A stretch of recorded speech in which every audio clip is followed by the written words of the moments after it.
موسی علیہ الصلوۃ والسلام په باره کې راځي. موسی علیہ الصلوۃ والسلام الله رب العزت او فرمایل سي الله رب العزت د داد خفقان او د خوشحالي علامه شي. الله رب العزت او تو فرمایل اے موسی د ما د خوشحالي درې علامه دي او د ما د خفقان درې علامه. کله چې زه د انسانیت نه خوشاله یم نو دغه درې علامې په دنیا کې موجود دي، او کله چې زه د انسانیت نه خفه یم ناراضه یم نو دغه درې علامې به موجود. اے الله رب العزت د نافرمانی د ګناه د تا د خفقان علامې کومې ځینې دي او د خوشحالي علامې د کومې ځینې دي؟ موسی علیہ الصلوۃ والسلام ته الله رب العزت فرمایي موسی کله چې زه په معاشره کې د انسانیت نه راضي سم مال به سخیان او خلقو ته ورکم دی الله رب العزت په لار کې به لګي. مال به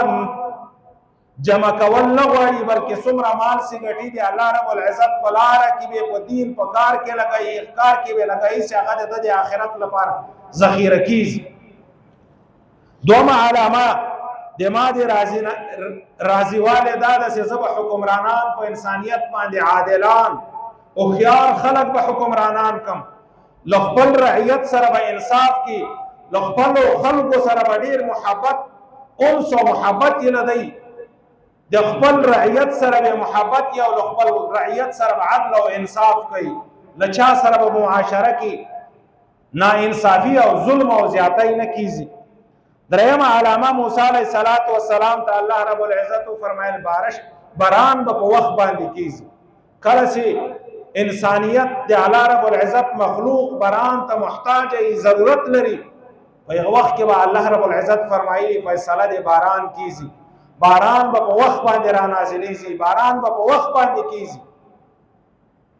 موسی علیہ الصلوۃ والسلام ته الله رب العزت فرمایي موسی چې زه خپسم بیا د مادرې علامې یو علامه می دادا د وخت مالدار خلق به سخت بخیلان، مال به بخیلان او خلقو ته ورکم، مال به له جوب نه نوځي، د الله رب العزت حق بنا ادا کوي، د خپل ګواډي حق، د یتیم حق، د کمزور حق، د بیمار حق بنا ادا کوي. مال به ذخیره اندوز کوي، د مال به ذاتی مالی مالی مالی حدیث کې راځي دا ناری به وي دما مال دما مال دما مال ته دې پورې سدای به مړ و دغه کرسی باندې چې د مال د ساتي بیا به بل بچی کینی هغه به دغه سخت بخیلی هغه به دغه مال حفاظت کی دی الله رب العزت په لار کې بیا نه لګي دغه مال به دغه سي کوړه پاتز. بیا موسی علیہ الصلوۃ والسلام ته الله رب العزت فرمایي چې دوه علامه می د خفقان دغه ده چې حکمرانان به بیوقوف ظالمان په معاشره باندې مسلط کوم، حکمران به خپل رعیت سره ظلم او ناانصافي کوي، د سی فیصله به کې چې د خپل معلومات نه چې دا فیصله می صحیح وکړه که غلطه می وکړه، بیوقوفه کمکل خلق او حکمرانان مسلط کوم. درېمه علامه د ما د خفقان دغه د بارانونه به وخت کیږي، کله چې مسلمانان فصل وکړي بارانو ته ضرورت دي، مخلوق بارانو ته ضرورت لري، مسلمانان دي استسقا منظوره کی باران بنه کیږي. لیکن کله چې فصلونه پاخسي،